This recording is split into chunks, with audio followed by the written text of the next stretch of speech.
What's holding your business back from reaching its full potential? Why is it that some businesses seem to run like a well-oiled machine while others feel like they're duct taping everything together just to survive?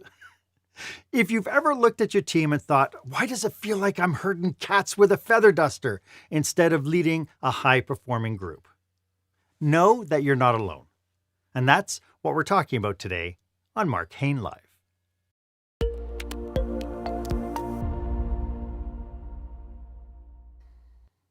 Welcome to this episode. This is where small business owners and entrepreneurs develop new skills to help them create the jaw-dropping, show-stopping experience that their customers and their employees deserve. I am your host, Customer and Employee Experience Strategist Marc Haine, and I'm really thrilled to have you with us today because today we have the master of branding, the business builder, and the builder of high-performance teams, Ron Szekely. And today we're going to be diving into how you can take control of your business, simplify operations, and build a team that not only delivers results, but thrives in the process. I do have one simple request, though. If there is someone in your circle who could benefit from the insights that we're sharing with you today, please do them a favor and pass along a link to this episode.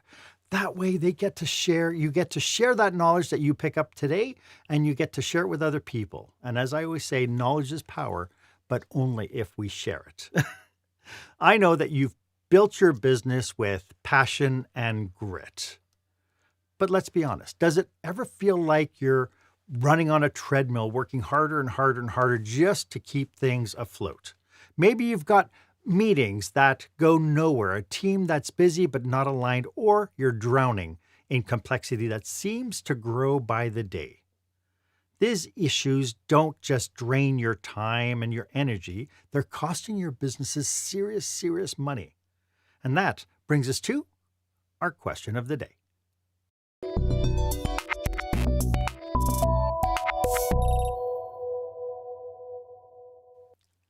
So, do you feel like your leadership team is driving growth with clarity and purpose? Or are you constantly firefighting, bogged down by inefficiencies, crisis, and missed opportunities? I'd love for you to drop your thoughts, questions, or any, oh my God, this is me moments in the comments. I'd love to hear from you. And while you're at it, why don't you go ahead, share this episode on your favorite social media platform, hashtag it Experienced Leadership, and let us know your thoughts. That way you're part of this conversation as well. As I mentioned, today's guest is someone who truly knows what it takes to build a business that doesn't just survive, but thrives. Ron Szekely is a certified business coach with over 25 years of experience driving growth, simplifying operations, and creating high-performing teams. He's worked with some of the world's most iconic brands like L'Oreal, Keurig, and Sanofi, where he led teams to deliver double-digit growth year after year. What really sets him apart is his ability to take the complex challenges that every businesses face and distill them into really simple, actionable frameworks. Whether it's working with hyper-growth entrepreneur companies or sharing hard-earned lessons from his own startups, Ron brings a wealth of expertise and an unmatched passion for helping leaders and their teams unlock their full potential. Ron, welcome to the show. It's so great to have you. Thank you, Mark. It's great to be here. So happy to be with you today.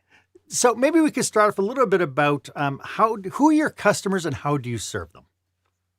Great, good question. So let me back up a little bit, just because I started most of my career working in businesses. So working with the leadership teams of big multinational companies, smaller size companies as well. Since I've started coaching businesses, I primarily work with small to mid-sized companies and directly with the executive or leadership team, helping them with three things, basically: strategy, execution, and culture, in order to build a 100% strong business, growing, profitable, managing cash predictably, a 100% strong brand that's clear and relevant and meaningful and reinforced at every touch point, and a happy, high-performing team, right people, right seats, having everything that they do to do their job well. So I work with a whole wealth of different industries and different companies, but probably between, let's say, 3 million to about 100 million in revenue would be the sweet spot for what we do. Okay. So 50,000-foot view, what are the biggest challenges you think leaders face in creating the profitable business, meaningful brands, and high-performing teams? Yeah, the number one thing is probably around the execution side. So, how do they get their team to be accountable, to do what they're going to say, to simplify things so that, when people get together, they make a decision and they move and they act forward on that with a sort of simple set of processes, accountability structure that everybody understands and makes sense, and let's say, an understanding of their business flywheel, what makes their business keep on going, and staying focused on those key things that allow it to grow day after day, year after year, and not get kind of bogged down in new ideas, new opportunities, new problems, new challenges, but have a kind of broader view of where we're going, how we're going to get there, how does everybody in the organization play a role on getting that done. So it's primarily around executing on the vision that they have is the number one thing. And so, is it fair to say then that they're so bogged down with kind of the shiny object syndrome that they're pulling different things in, trying to compete within their marketplace, and that complexity kind of creeps in, and then they can't find a way out? Yeah, oftentimes it's that. So if we start with the vision, most of the Hmm. time there is a vision that exists. It's not always the same between, let's say there's 6 or 7 people in the leadership team. They're probably pretty close to being clear of where they're going and how they're going to get there. But when you really push them to kind of make some decisions about, choose A or choose B and don't try to keep both routes open too long, we're able to sharpen that vision a little bit, and we're able to make sure that everybody's 100% aligned on where they're going 10 years, 3 years, 1 year out. But then we bring it down to like this very next quarter. What do we have to do to get closer to that goal, and make sure that that's boiled down into a few priorities that everybody can stay focused on, and something that they can kind of write down, but then also stay on top of week after week after week to be sure that they're moving forward to that long-term vision, but on a week by week basis. So it's sort of boiling that vision down to an executable week by week plan that everybody shares. It's interesting because as you were saying that, I was reflecting back on some business operators and entrepreneurs and people who are they haven't had the benefit of having like a corporate background where they understand kind of departmentalizing different functions within their organization. And so we have people who are constantly like fighting a battle without they know what they want to accomplish, but it just seems like everything they do is either so focused on the day-to-day minutia that they lose focus of what they're doing that quarter, what they're trying to do that year, and so on, that they're just really leading in crisis the whole time. Mm, that's so true. And so I work with different size companies, and different size companies have different needs in terms Mhm. of how structured and the decision making and everything that needs to be built. But I would say the beauty of small companies is they're usually able to be quite nimble, and a lot Right. of decisions are made quite quick. They run into challenges as they start to scale, as they start to become bigger. The approach that they use that was successful at the onset kind of no longer works once they have a bigger team underneath them and they have to kind of step away from doing some of the day to day, but making sure that everybody's aligned so that as everybody's executing on the day to day, it adds up to something that's cohesive. And so, early in my days, I was working with bigger companies, and they can notoriously be very slow and overburdened with processes and standard operating procedures. And that's where they're at a disadvantage, quite frankly, to some of the Yeah. smaller companies that can move quicker. But it's as they grow, making sure that they kind of adapt so that nimbleness remains, that entrepreneurial spirit remains, but it's equipping them with a way to keep that spirit and speed, but in a bigger, more complex organization. And that's probably the biggest challenge that they face is how do they keep that momentum as they grow in terms of numbers of people, communication lines, decision making, and all of that, all of Yeah. those elements. There's an awful lot of mindset, I think, that's encouraged as well, right? When you're an entrepreneur or business owner, or even a manager within departments. I find that there's, in my experience, you go into an operation, you see a lot of scarcity thinking. You see a lot of things that, people are maybe trying to save money on the wrong things while they're pumping, new money into other things. How do you overcome this idea that the scarcity thinking mindset, which limits people's ability to move forward in such a structured way? Yeah. Well, I mean, one of the best parts about smaller companies is that scarcity mindset where they're not wanting to waste money, so they want to make sure that they're sort of tight with their budgets and there's control and they're thinking about every dollar that they spend. But at some point they need to loosen up a little bit and not be afraid to invest in order to see what does it give back, what kind of growth can we get out of it. I think Jim Collins is the one who coined a phrase, bullets before cannonballs, and that idea is, try things but at a smaller scale, and when things work, then you can invest and go heavy and double down on those specific things. So the idea is, in battle, you start shooting bullets, and then when you hit the enemy's ship, then you know that they're there, and now you can, shoot a cannonball because it's going to work. And so, not blowing the whole budget, but once you know that something's going to work, don't be afraid to double down on that. Make the investment, measure it. If it works, keep doing it. Maybe do even more of it. But not to try too many things at once. Give everything its fair shot where you can measure it, be sure that it's working, and then move on. And probably one of the mistakes people make is they've got something that's working, they see their competitor doing something else, so they start trying that as well, and they try a million different things in their marketing mix, and they don't really become great at any of them. They don't know how to measure any of them. They're just kind of busy copying each other instead of figuring out their secret sauce, their recipe for success, and staying stuck. If you stick to it, business can be relatively easy. When you try to do a million things, it gets very, very complicated. And it's distracting. Lots of distractions as well. As you were kind of talking about this aspect of it, I realized that so many people, just before we got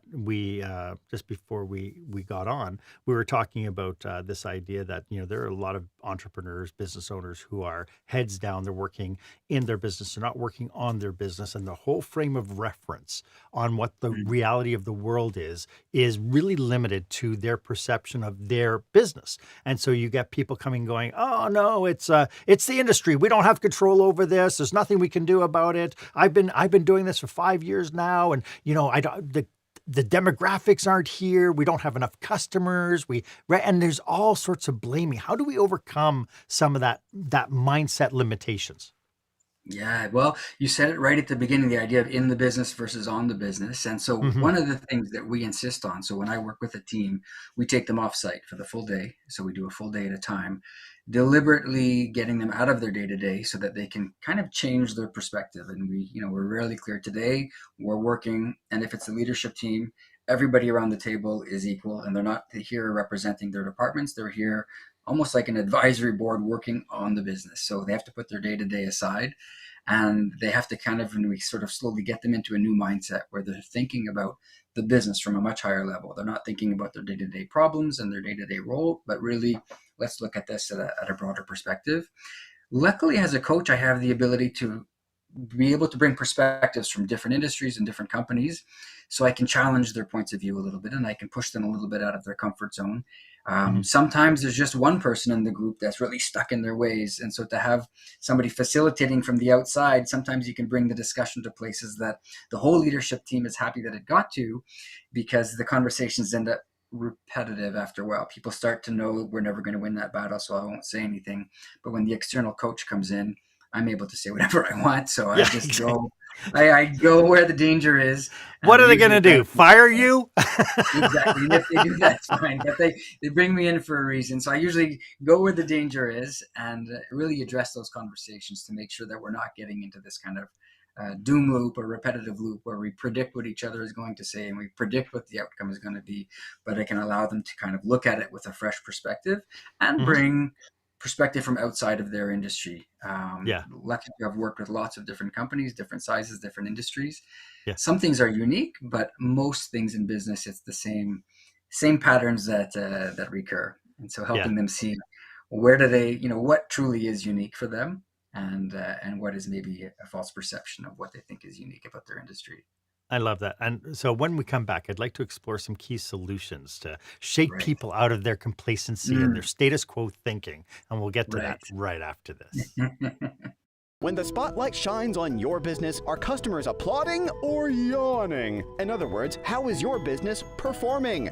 Make your business a star with the new book, Lights, Camera, Action, Business Operational Excellence Through the Lens of Live Theater by Marc Haine. Marc uses his business and acting experience to help you see your business like a live show, so you can create a performance your customers will never forget. Buy Lights, Camera, Action today at your favorite online retailer or directly at marchaine.com.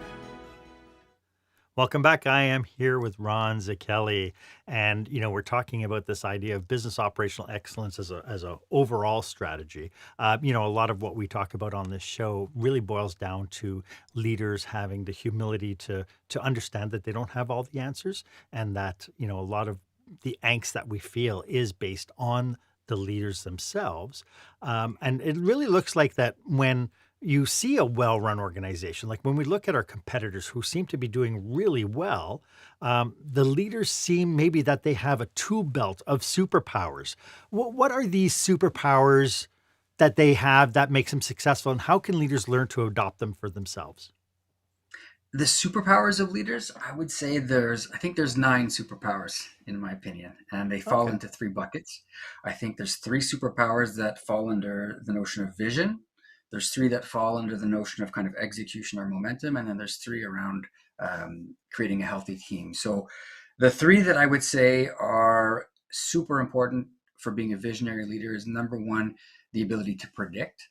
And so being able to predict means pattern recognition, but also getting used to actually making a prediction of the future so that you can be relied on to imagine what does the short-term, near-term, long-term hold, and then share that with the team. So getting good at predicting. Second thing is about decision making. So these are, let's say, the 3 that fall under the idea of momentum. So number 1, predict. Number 2, being willing to make a decision. So not trying to keep too many options up in the air, but actually committing to one. So those would probably be the 2 most important under momentum. Under vision, there's 3 as well. And I would say one of them, hang on, let me just, sorry about that. Are you still there? I am indeed. Oh, sorry about that. I could see the angst and the stress go up as the thing was buzzing. I had an alarm going off in the background. I had to just shut that down. Sorry about that. No worries. If you want, I can resume from where I was. I just had this thing that was buzzing around, and That's good. So if you want, I can recap. So 9, very quickly, we have 3 that would fall under momentum, which would be predicting, deciding, and then the third one being inspire. Sorry, this is under vision. So predict, decide, and inspire. So the third piece of vision is making sure that you're creating an inspiring vision of what the future is, so that not only do you have a vision, but you get everybody on board because they're excited to join you on that. The 3 superpowers of world-class leaders that would fall under momentum would be simplify, systemize, and structure. So simplify, meaning recognizing that as you grow, things are going to become increasingly complex in terms of decision-making and communication and all of that. So just being constantly on the lookout and challenging yourself to say, can we make this simpler? Second thing after simplify would be systemize. Most of what you're going to do on a day-to-day basis, you're not doing for the first time. And so document, like a 1-pager, what is the right way to do this thing, so that you can count on everybody in the organization doing it the best way every time. There's no guesswork. You don't have to reinvent it. When you say you're going to do X, you know what X means. There's a sort of playbook for that. And so recognizing that most of what you do, you're going to do over and over. So let's make sure we're all aligned on the best way and stick to that. And then structuring is more about the accountability chart. So do you have the right people doing the right things? Is this the most optimal way for us to work? And then I think the most interesting one when we talk about superpowers is the 3 that would fall under this notion of healthier culture. So how do you create an environment where everybody is kind of happy, high performing, becoming the best versions of themselves? And it starts with number 1, being open to share, open to receive. So you don't come into meetings kind of closed-minded. You come willing to listen and to learn, but even more importantly, willing to share, willing to be human, let people know that you're a real human being that has real thoughts. And so kind of get your guard down a little bit and create real bond of trust with that leadership team. So number 1, being open. Number 2 is challenging. So yes, you're open, but you're also willing to speak the truth in the sense of if you don't agree with something, you have to say it. And when we have sort of blind compliance, that's where you run into problems where there's kind of a lack of accountability afterwards because they've never truly bought in. But if you have your opportunity to challenge things, then you know that you're on side, you know that you're on board with the decision. And so you have to be able to challenge. That's number two. And then the third thing, to create a healthy environment, a healthy culture for the leadership team, which then transcribes throughout the whole organization, is about celebrating what you want to see, celebrating successes, celebrating all that's good, so that you can shine a spotlight on the things that you want to repeat in terms of results or in terms of behaviors. Instead of having to spend so much time pointing out the problems, just keep reminding them that we're pretty good and we do things well. Let's do more of that. Because then when you remind them of what that looks like, it's easier to replicate and you get much more benefit than, constantly talking about the bad, which creates a mood of defensive-ness, etc. So you can bring optimism by shining on, not forgetting to take for granted or not taking for granted what they do well, because that becomes the blueprint of what they should do again next time. And so those would be the 9. It really is. It really is. The last one especially is this idea that, everybody's focused about where we're going and how to get there. And when we have hiccups and obstacles, people start harping on that. But I think it's also really important that we look back to where we were and see how far we've come and celebrate that. Yeah, absolutely. Right? Because all too often it's this drive forward, and it's like, oh, this quarter we didn't make our quota, and it's like, Exactly. but you know what? We had our quota was 30% increase, but we had 22% increase. It's like, can't we celebrate that? And celebrating the results, but also celebrating what we do to get those results, and celebrating what's really important is celebrating core values and behaviors that you want to see more of. Right. So calling out people that are actually living up to the core values that you as a company or leadership team have come up with, instead of those being things that just sit on a website or in a document somewhere. You bring them to the table all of the time, pointing out little things that people are doing, so those values become concrete. People get excited about being surrounded by this kind of behavior, and they know what to copy, they know what to emulate. And so celebrating behaviors, outcomes, even the way they work. Yep. Well, people on this podcast have heard me say this before. What gets recognized and rewarded gets repeated. It is the best way of being able to keep getting the behavior you want rather than the behavior you don't want. Yeah, so true. Exactly right. So you mentioned earlier on about this idea of having vision and being able to define a vision. Can you explain the process you use to help clarify a company's vision, to help make it actionable for not only the leaders, but for the entire organization? Right. Well, there's 2 main components. So we try to boil the vision down onto a 2-page plan. So we don't want anything longer, because we know nobody will refer to it, nobody will remember it. But 2 pages is all we need to get it all down. And we actually spend a full day together to kind of articulate that vision. So page 1, we call the 5W. And so it's your why, your what, your where, your who. So starting with the why, we just help articulate what is their core purpose, why do they exist, and why should anybody care. So we get really at the root of why they're doing what they do, so that they're all on the same page with that, boiled down to one short little sentence. And that shouldn't change too often. That should stay true for a very long time. We go into the what. So the what being, what is their core competence? What do they want to be the best in the world at? So when you put a few things together, what makes them unique enough in their space that they can truly say they're the best at that, and they would recommend their own product because for the right consumer, they are the best option. The who is getting clear about who their ideal customer is. So not all of their customers, but really like help we identify 1 or 2, like if you had nothing but these people, who would they be? And so we kind of understand who they are, and then everything they do has to be focused on designing their offering for that person. And then all of their marketing efforts, of course, have to go after them. But at the onset, it has to be, is your product perfectly designed for that specific purpose? The where is just agreeing on where we're playing. Is it Canada, the US? Is it online? Is it not? And then we get into the way. So they're very specific flywheel, their unique way of running their business that allows them to kind of stay in business in perpetuity, because as they do business, it either generates cash or that they can use for advertising, or it generates referrals, or it generates a portfolio. But recognizing when they do their business, what's coming out of that flywheel that allows them to go get more business. And so we really break their business down into like 5 or 6 self-fulfilling loop of steps, and then we zero into those afterwards. So we get those 5W down on one page. The second page is even simpler. It's just 10-3-1-Q. So we say 10 years from now, what's the big, hairy, audacious goal? Give me a sentence, 70% achievable of where do you want to be? And then when that's there, we say, okay, now 3 years, that's not too far away. 10 years is far, but 3 years, it's not too far from now. Let's paint a clear picture of that. Quantitatively, revenue, number of employees, etc., but also some qualitative things like, are we still going to be in the same office? Describe it. So really painting a picture of the 3 years. 1 year, very concrete KPIs, measurables, but also 5 or 6 key goals for the year. And then the Q is for the quarter. So then based on that 1 year objective, what are the things we have to get done this quarter to be closer to that? So it's a 2-page plan that we pull out of the team. Number 1 is your 5W vision. Page 2 is your 10-3-1-Q, sort of more time bound. And once they're aligned on that, it's everything else sort of becomes easier, because at least they now have exactly the same picture of where we're going, how are we going to get there. So then afterwards, when we, every quarter we do new priorities, it's always anchored back into this vision of where we're trying to go together. And then important that they memorize it and they share it and they refer to it at least once a quarter, so that they don't get too far off track. And it's really done as a collective process together with the team. And that, to me, that's the magic key right there.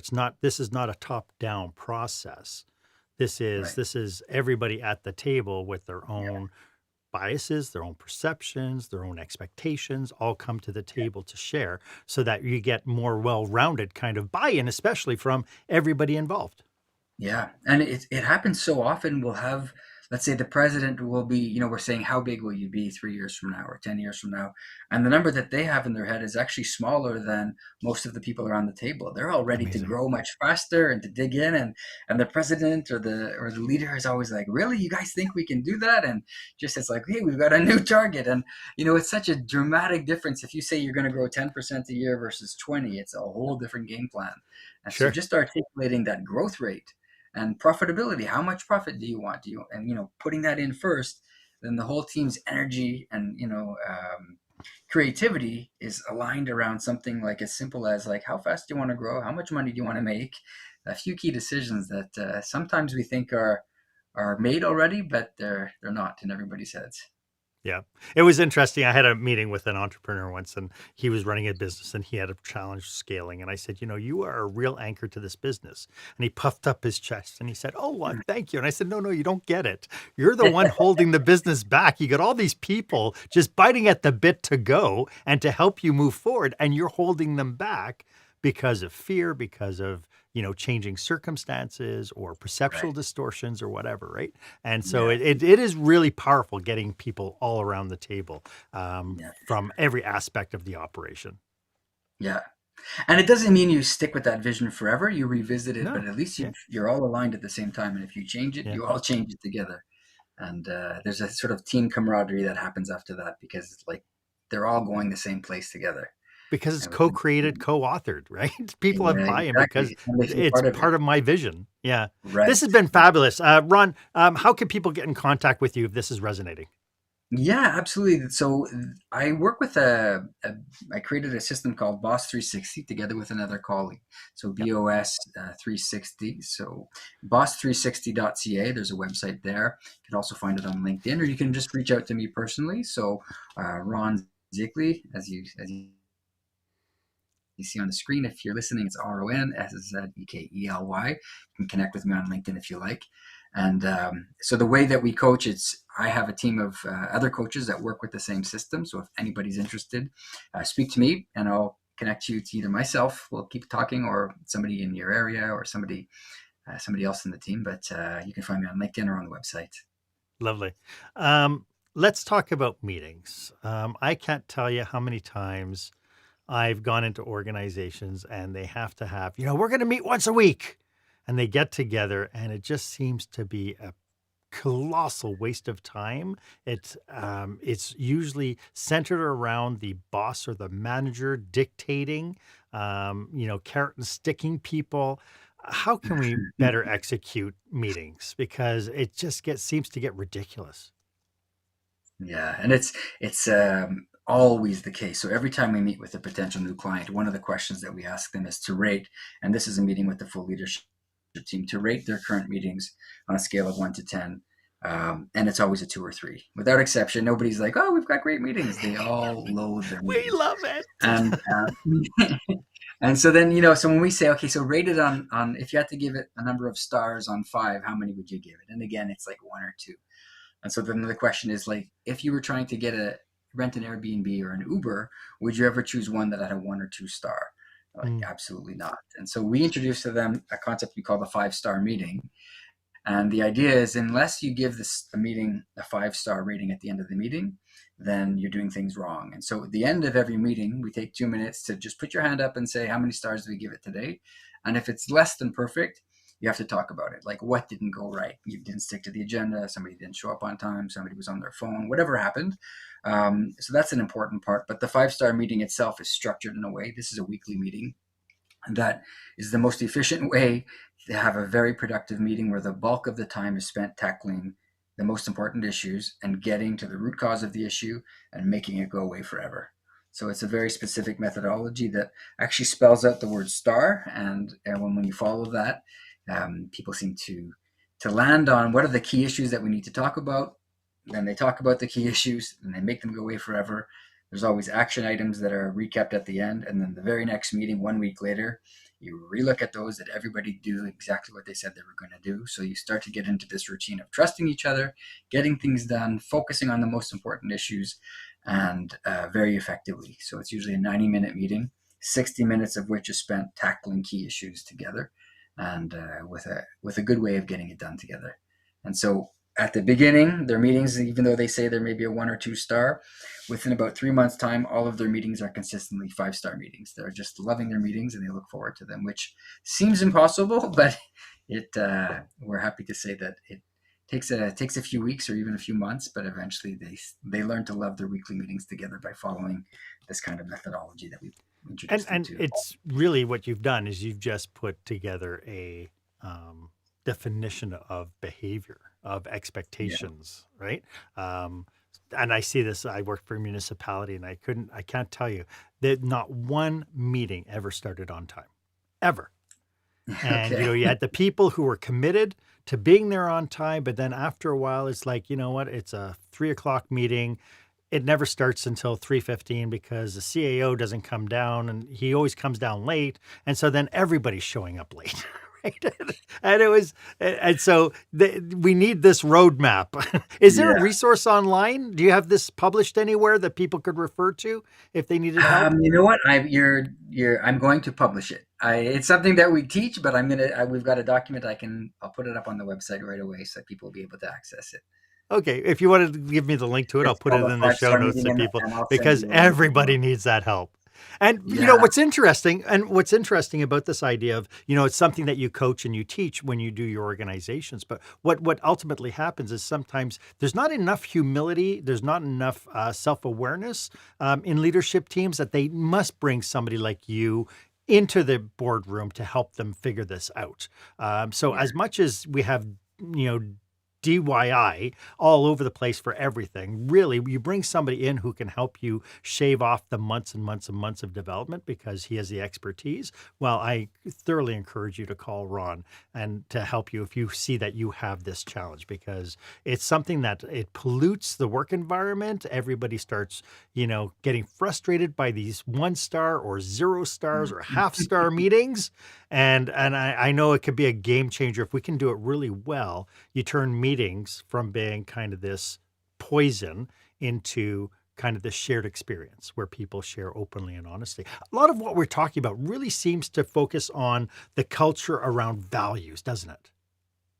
Values is key. It's probably the simplest way to articulate, what is the behavior of our best employees. So everybody has in mind, like, who are the best employees that work here, and then we put their names on paper and we say, what is it about them that makes you happy to work with them, or happy that they're on the team, and wish that we had more people like them.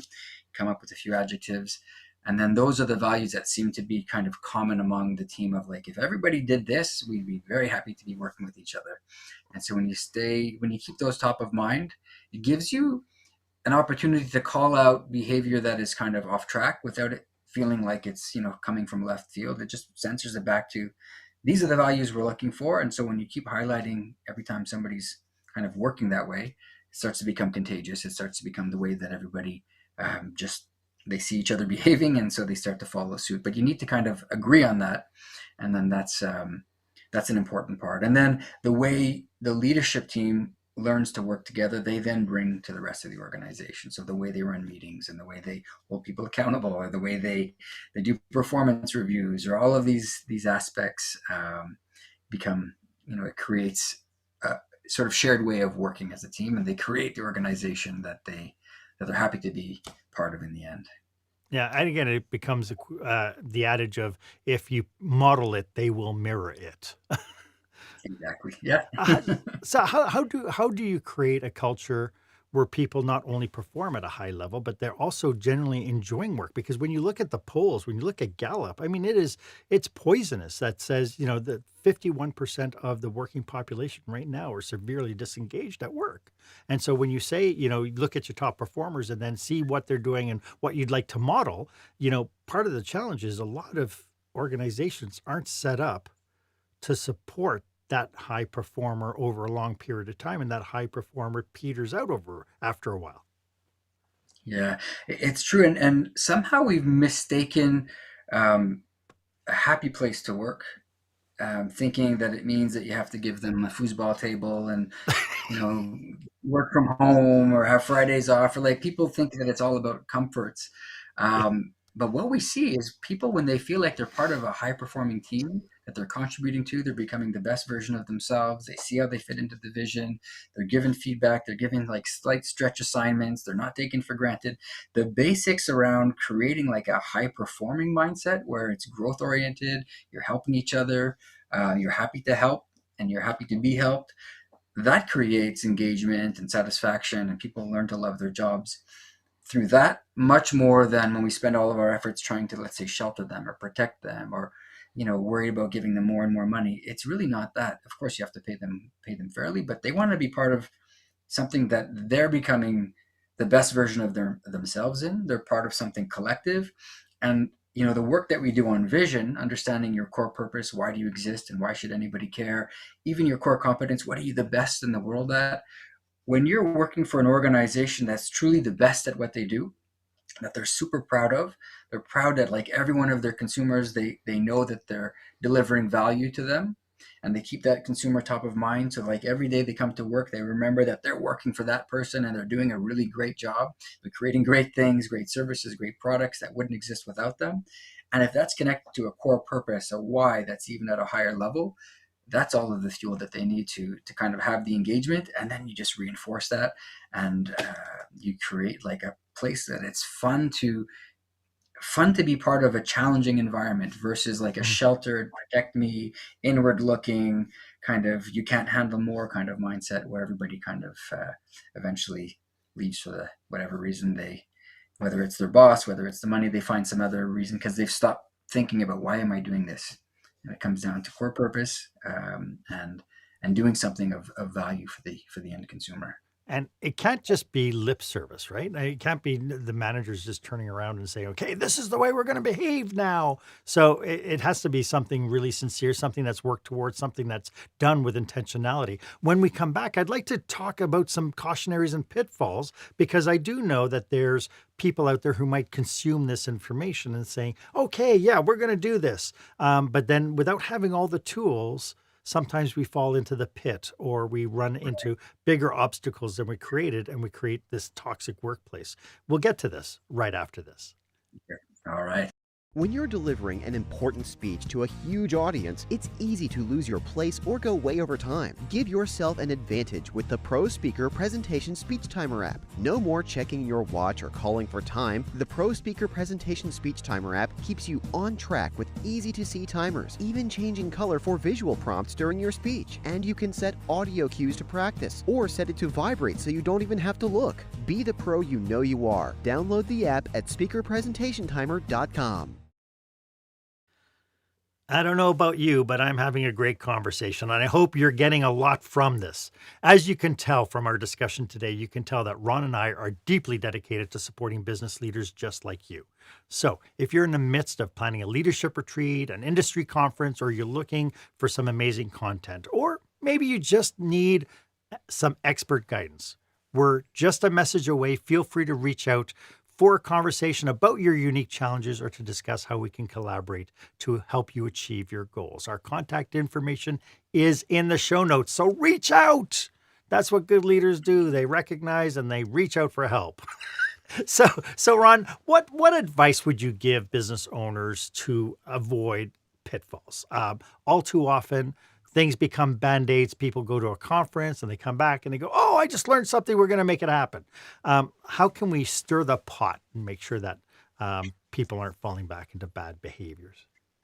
Yeah, I think it comes down to making sure that all of the fundamentals are in place first, and then building off of that. And so, what you just talked about, somebody comes from a conference or they read a book and they immediately try to change the way they're working to integrate that latest thinking, and that can be destabilizing, confusing. It might not hold together. So what we do, we have a very specific methodology to make sure that all of the fundamentals are in place so that everybody sees the sort of business operating system from the same light, and we kind of build off of that. And so I guess the main message would be, make sure that, number one, your vision is clear. So a 2-page plan that everybody has exactly the same vision.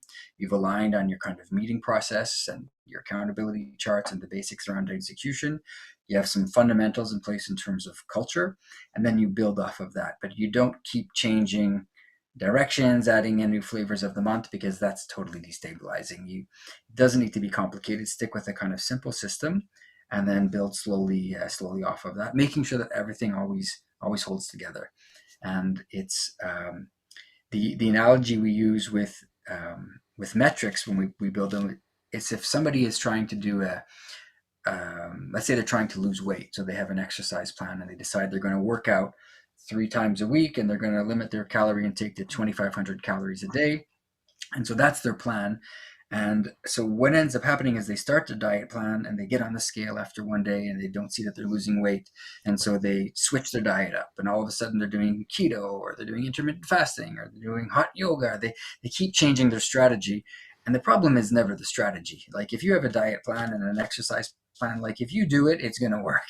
And so it's more about, how do you help each other execute on the strategy that you've defined, rather than allowing the opportunity to keep changing strategies. Because 9 times out of 10, the strategy is fine. It's just you're not actually executing on that strategy long enough to make it work, or long enough to know what part of the strategy to correct. And so you really have to be disciplined to align on a clear strategy, crystal clear, fight it out if you have to, but once it's clear, now help each other execute and do exactly what they said they were going to do, to move towards that strategy. And then maybe 3 months down the road, you look at it again and say, is everything working? Does it need some tweaks? But avoid constantly stepping on the scale, not seeing results, and changing your diet plan. Instead, keep at it, help each other. And then if you need to make some tweaks, if you need to go to 2,400 calories a day, it's easier to decide that after a proper road runway, versus constantly going back and forth. And everybody, number one, frustrated, because it's like it keeps changing. Number two, no confidence. It's like, yeah, this is not going to stick. We're going to change again a month from now. And so you don't have that engagement. You don't have the belief, and nobody makes it work, because everybody thinks it's just the flavor of the month. So I guess the main message is, strategy is important, but probably even more important is, are we executing? Are we doing what we said we're going to do to make sure that that strategy has its chance to prove itself out? What I get from that is mindset first, consistent action second. Absolutely. Right? We Yeah. have to constantly fall back, because I do see, I've worked with organizations where we've hopefully made lasting change, but then when crisis hits, they revert back to the behavior that they had before, because that's what they know. And so this idea of mindset first is understanding and making sure that we have a way to remind ourselves, why are we doing this in the first place? Right? Right. Why are we limiting our calories? Why are we working out? And Right. it goes back to your 5 Ws, right? Right from Yeah. the get-go. Exactly. And ensuring that you're aligned and that you have real genuine buy-in, and that people are Mhm. not just saying, yeah, yeah, whatever, but if they disagree, that they have the opportunity and expectation to be able to voice their concerns. Like, I don't think I can eat 2,500 calories. Can we do 26? But have that discussion. Otherwise, you're kind of blindly pretending that you're on board with a strategy that you're not. And then you kind of have the internal ability to say, well, it didn't work, but I never thought it would, kind of thing. But then you have personalities who'll sabotage as well. It's like, it's not going to work. And then when it doesn't work, see, I knew it didn't work. Well, it didn't work because you weren't bought in. Right. So that part is key. You have to be aligned on that.